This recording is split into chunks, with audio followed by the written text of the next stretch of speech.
you don't make long-term decisions on short-term one-time events, first of all, right? Great soundbite. Yep. So you're not going to make an investment decision and buying a property or doing something for this one event. Right. First, let me just say that. Now, can we capitalize on these events if we are already in the market and we're already in these cities? Absolutely. Should we be watching what rates are doing? Absolutely. Those price optimization tools, all of that things tracking the demand. Don't sell yourself short because consumers are coming in and they're going to be spending money, right? And so 100%. make sure you give them a reason to spend more money with you than somebody else. So all of those things that we talk about that we do to operate, capitalize, and maximize our assets, we're still going to do all of that same stuff, right? If I am living in the area or I'm fairly local to the area and I want to get into it for and take advantage of this event, but I don't really want to be a long-term investor in short-term rentals, great, do it. Is it going to make any sense at all, even with 500-600% increase in demand and even maybe prices, to go actually buy a property and get into it for that reason? No. Okay. I'm not a believer in that. We kind of talked about last week about price optimization tools. What do you think about here? I mean, someone may be using, you mentioned Price Labs, Wheelhouse, some of those other ones. Should someone kind of take that off and really study this stuff and boost those prices, or what should someone do? Well, no. So one, those tools do that is a good tool to use to kind of gauge demand. They're going to watch that and they're going to look at that forward pacing type of demand. AirDNA has some forward pacing, 180 days out. You can start to look and see what people are paying, how many properties are getting booked. But probably those optimization tools like a Price Labs, a Wheelhouse, a Beyond Pricing, those tools are good data sources to be able to look at that and watch that. Now, you want to have your own pricing rules set up in those tools.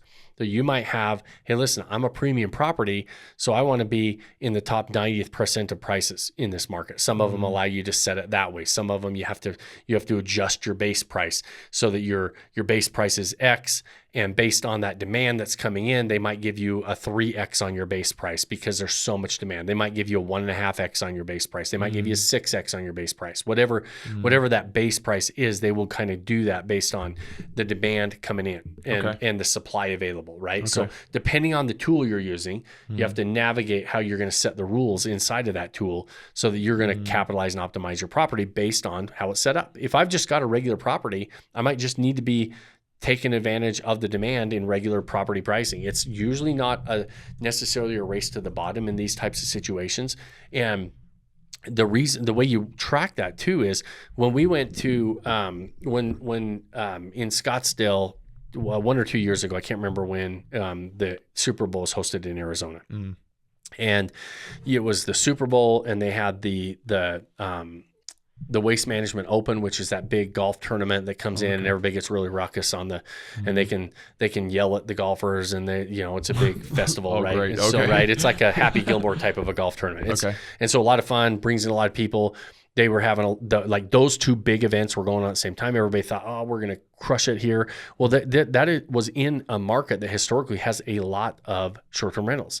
And so there was a lot of people jacking prices up. There was a lot of people who ultimately didn't get booked during that time because there was a lot of the demand increased, but you're in a major market with a lot of supply anyways. Wow. And so there was like that big event was kind of a disappointment for certain people. And so you might be for this World Cup, it's spread out to all these different cities. Some of these cities might already have a lot of supply. Yeah, look at that. And so U.S. host cities, Atlanta, Boston. So some of these cities are going to be a little restricted. San Francisco, right? New York, you can't operate a short-term rental in those markets. Right. Down in Miami, these are major markets which they have a lot of supply for that demand when it comes to hotels and all the different resorts and everything else. There's going to be a lot of supply in a lot of these major metro areas, and so you might not get a huge premium on your property. You might, and those tools will help you realize that. Those tools will help you look at that. Okay, coming up June 11th to July 19th is when it's happening. So people should be looking at it now, huh? Yeah, absolutely. Okay. All right, let's go into this next one. We've got the World Cup. You've got the 250th year anniversary for America, July 4th, huge party. Yeah. I mean, you got a lot going on. You got a lot this year. 2026 is a big year, dude. 2026 is a big year. 2026 is going to be a good money making year across the board. So all these things they look like that demand's going to be there. Mm-hmm. Let's ask this question. I'm gonna go a little contrarian, little view here, but Okay. someone says there's a lot of travel here. Maybe their team wins, big party at the Airbnb. Do you think if I'm, maybe I have a house and I just throw it up on Airbnb, or already have one, do you think I could expect a lot of partying at this house? Could my house get wrecked, or is it once again part of that thing of this is what you got into, the risk factor, like a Florida house or the Mexico house? What do you think about that? Yeah, I think it's that risk reward type of factor. So if you're in the hospitality space and you're in this game, we know how to mitigate some of that stuff. We have the right insurance policies. We have the right, we're gonna screen our guests. We're gonna do all that stuff. If you're just brand new and you're gonna throw your house up on Airbnb, and again, it's that risk reward. You're like, hey, I see the dollar signs, but I didn't really see the downside there, right? And so you have to look into to make sure that you're protecting yourself, because those things can happen. They are, I will say, rare. That we do find that those types of things are the minority. They're not the majority. Right. So it's not something that is, most people are very respectful of your property, even if they're there to have a great time. Right. And so it's not, but again, if it happens, you want to make sure your T's are crossed and the I's are dotted when it comes to your insurance policies, your disclosures, what's going on, what's not going on. Depending on your security cameras, like a lot of people don't even know this. Like you might have security cameras all over your house, and you and some of them are pointing toward your pools and your areas in the where people are hanging out. You can't be filming people hanging out, right? And so you have to disclose all that kind of stuff. So little things that you might not know if you're not a professional host and you're not really set up to do that. You might just think that, hey, I'm going to capitalize on this opportunity. It might not be. You might be getting yourself into a little bit of hot water depending on how you do it. Wow, man. Okay, so this is a lot on the plate. You have one that's going to be like one topic here that's kind of like changing the market. Could be kind of a downside, but you have another topic here this could really boost if you're not into it. I'm curious on what your thoughts are for FIFA for longer or shorter stays. Do you think maybe you have these people coming in to your city and you're in Atlanta, and are you thinking maybe I should do a week stay, 7 days at a high price, or should I try and do 3 or 2 stays at 3 days? You know what I mean? Does that make sense? Would it make sense to capitalize more on a longer stay or a shorter stay? Yeah, I think that's understanding the event, right? So historically, I'm a huge fan of letting the consumer decide. Consumers will naturally pick longer stays during peak seasons, longer stays during big events. They'll want shorter stays when they're just in and out on off-season travel. Smaller properties have shorter stays.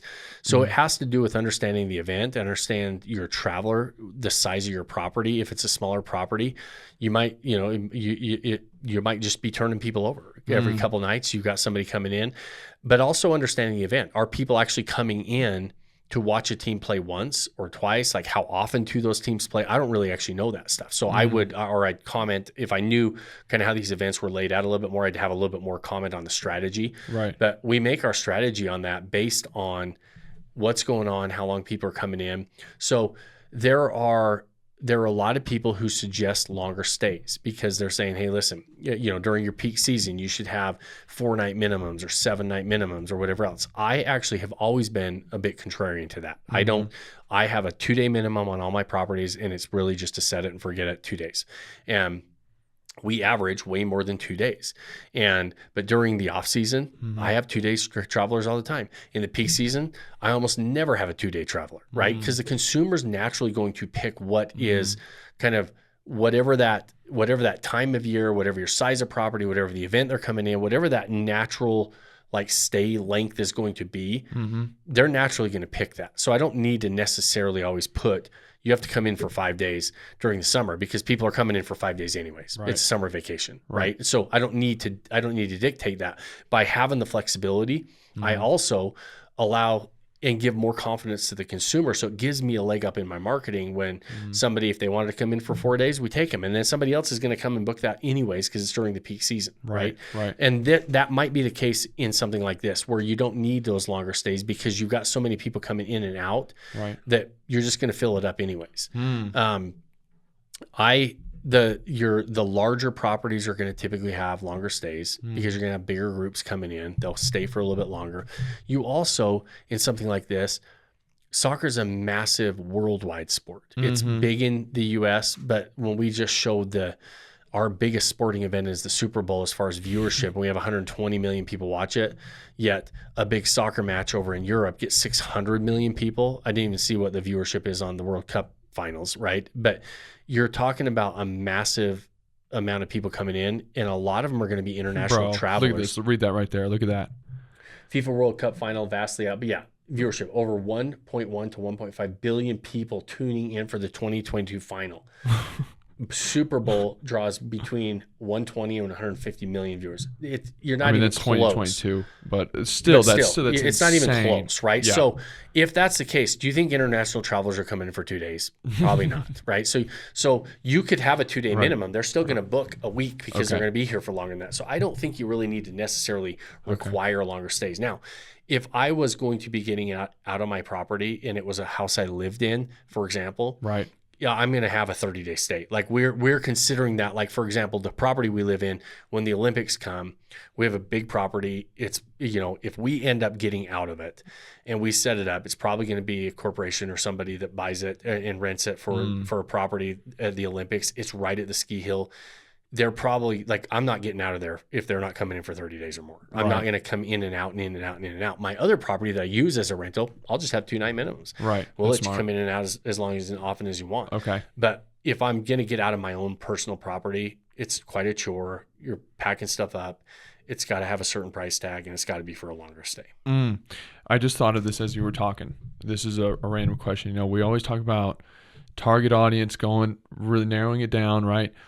Would it be smart for someone, say the FIFA's coming to their city, would it be smart for them to try and even in the heading or title of your property, say like you're rooting for one side of the teams? Like if it's like, I don't even know the team names, just say Orlando versus Miami, and you say Miami House only. Would it be smart to and then boost those prices a little bit more to like, this is the people? So you're leaning into when we select our target audience, lean right into like our game day houses, right? Like it would be smart. It would be also probably not cost effective to do it because the way we do our game day properties, for example, we're going to invest in all that kind of paraphernalia. And I mean, these are very like fully immersive experiences. I think it'd be hard and expensive to do that. Versus the reward of versus the reward of having just those people coming in. Now you maybe could do it on a lighter scale where you hang up some banners and invest in some of that stuff, and you say, hey, listen, this is the Manchester United house or whatever. That was or the whoever's Argentina's coming in, they're playing in the finals. But you might have to switch it up depending on who's playing when, right? Right. Because so I would probably have it as more of a World Cup type of a house than an individual team house in that case. Again, though, I'm not an expert on that actual event. And so I might have a bit of a different strategy if I knew the event a little bit more. Right. Okay. That makes sense. Well, that was all my questions. That's what I had.